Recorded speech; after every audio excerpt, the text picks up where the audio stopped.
Hello friends, कैसे हो आप सब। उम्मीद करती हूँ कि आप सब लोग बहुत अच्छे होंगे। अन्नपूर्णा दिव्य चैनल में एक बार फिर से मैं दिव्या आप लोग का बहुत बहुत स्वागत करती हूँ। दोस्तों, पिछले वीडियो में हम लोगों ने जाना था हरतालिका तीज व्रत की विधि, और आज के वीडियो में हम लोग जानेंगे कि हरतालिका तीज व्रत से संबंधित कौन सी पौराणिक कथा है। तो ज्यादा देर ना करते हुए वीडियो को शुरू करते हैं।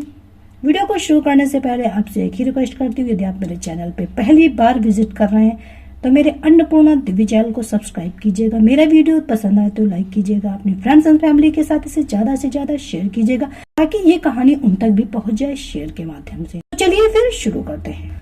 यह हरतालिका व्रत कथा शिव जी ने ही माँ पार्वती को सुनाई थी। भगवान ने इस कथा में माँ पार्वती को उनका पिछला जन्म याद दिलाया था। हे गौरी, पिछले जन्म में तुमने मुझे पाने के लिए बहुत छोटी सी उम्र में कठोर तप और घोर तपस्या की थी। तुमने ना तो कुछ खाया और ना ही पिया, बस हवा और सूखे पत्ते चबाए। जला देने वाली गर्मी हो या कपा देने वाली ठंड, तुम नहीं हटी, डटी रही। बारिश में भी तुमने जल नहीं पिया। तुम्हें इस हालत में देखकर तुम्हारे पिता दुखी थे। उनको दुखी देखकर नारद मुनि आए और कहा कि मैं भगवान विष्णु के भेजने पे यहाँ आया हूँ। वह आपकी कन्या से विवाह करना चाहते हैं। इस बारे में आपकी क्या राय है, मैं जानना चाहता हूँ। नारद जी की बात सुनकर आपके पिता बोले, अगर भगवान विष्णु यह चाहते हैं तो उन्हें कोई आपत्ति नहीं, परंतु जब तुम्हें इस विवाह के बारे में पता चला तो तुम दुखी हो गई। तुम्हारी एक सहेली ने तुम्हारे दुख का कारण पूछा तो तुमने कहा कि मैंने सच्चे मन से भगवान शिव का वर्ण किया है, किंतु मेरे पिता मेरा विवाह विष्णु जी के साथ तय किया है। मैं विचित्र धर्म संकट में हूँ। अब मेरे पास प्राण त्याग देने के अलावा कोई और उपाय नहीं बचा है। तुम्हारी सखी बहुत ही समझदार थी। उसने कहा, प्राण छोड़ने का यहाँ कारण ही क्या है।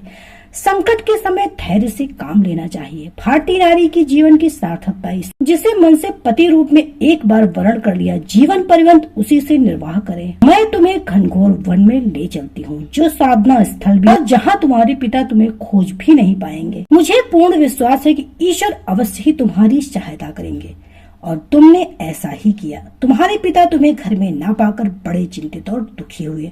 इधर तुम्हारी खोज होती रही, उधर तुम अपनी सहेली के साथ नदी के तट पर एक गुफा में मेरी आराधना में लीन रहने लगी। तुमने रेत के शिवलिंग का निर्माण किया। तुम्हारी इस कठोर तपस्या के प्रभाव मेरा आसन हिल उठा और मैं शीघ्र ही तुम्हारे पास पहुंचा और तुमसे वर मांगने को कहा। तब तुम अपनी तपस्या के फलीभूत मुझे अपने समक्ष पाकर तुमने कहा, मैं आपको सच्चे मन से के रूप में वर्ण कर चुकी हूँ। यदि आप सचमुच मेरी तपस्या से प्रसन्न होकर यहाँ पधारे हैं तो मुझे अपनी अर्धांगिनी के रूप में स्वीकार कर लीजिए। तब तथास्तु कहकर मैं कैलाश पर्वत पे लौट आया। उसी समय गिरिराज अपने बंधु बांधवों के साथ तुम्हें खोजते हुए वहाँ पहुँचे। तुमने सारा वृत्तांत बताया और कहा कि मैं तभी घर जाऊंगी अगर आप महादेव से मेरा विवाह करेंगे। तुम्हारे पिता मान गए और उन्होंने हमारा विवाह करवाया। इस व्रत का महत्व यह है कि मैं इस व्रत को पूर्ण निष्ठा से करने वाली प्रत्येक स्त्री को मनोवांछित फल देता हूँ। इस पूरे प्रकरण में तुम्हारी सखी ने तुम्हारा हरण किया था, इसलिए इस व्रत का नाम हरतालिका हो गया। इस व्रत से जुड़ी एक मान्यता यह भी है कि इस व्रत को करने वाली स्त्रियां पार्वती जी के समान ही सुखपूर्वक पति रमण करके शिवलोक को जाती हैं। सौभाग्यवती स्त्रियां अपने सुहाग को अखंड बनाए रखने और अविवाहित युवतियां मन मुताबिक वर पाने के लिए हरतालिका तीज का व्रत करती हैं। इस दिन व्रत करने वाली स्त्रियां सूर्योदय से पूर्व ही उठ जाती हैं और नहा धोकर पूरा श्रृंगार करती हैं। पूजन के लिए केले के पत्ते से मंडप बनाकर गौरी शंकर की प्रतिमा स्थापित करती हैं।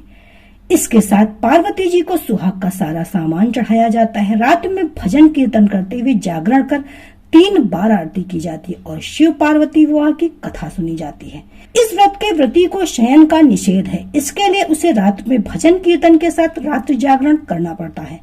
प्रातः काल स्नान करने के पश्चात श्रद्धा एवं भक्ति पूर्वक किसी सुपात्र सुहागिन महिला को श्रृंगार सामग्री, वस्त्र, खाद्य सामग्री, फल, मिष्ठान एवं यथाशक्ति आभूषण का दान करना चाहिए। रेत के शिवलिंग बनाए हैं तो उनका जलाशय में विसर्जन किया जाता है। खीरा खाकर व्रत को संपन्न किया जाता है। तो दोस्तों, ये थी हरतालिका व्रत से संबंधित व्रत कथा। उम्मीद है कि आपको जरूर पसंद आई हो। वीडियो पसंद आए तो वीडियो को लाइक कीजिएगा, शेयर कीजिएगा। तो मिलते हैं एक नई कथा कहानी के साथ नए वीडियो में। तब तक के लिए bye bye. Subscribe now and press the bell icon. Never miss an update.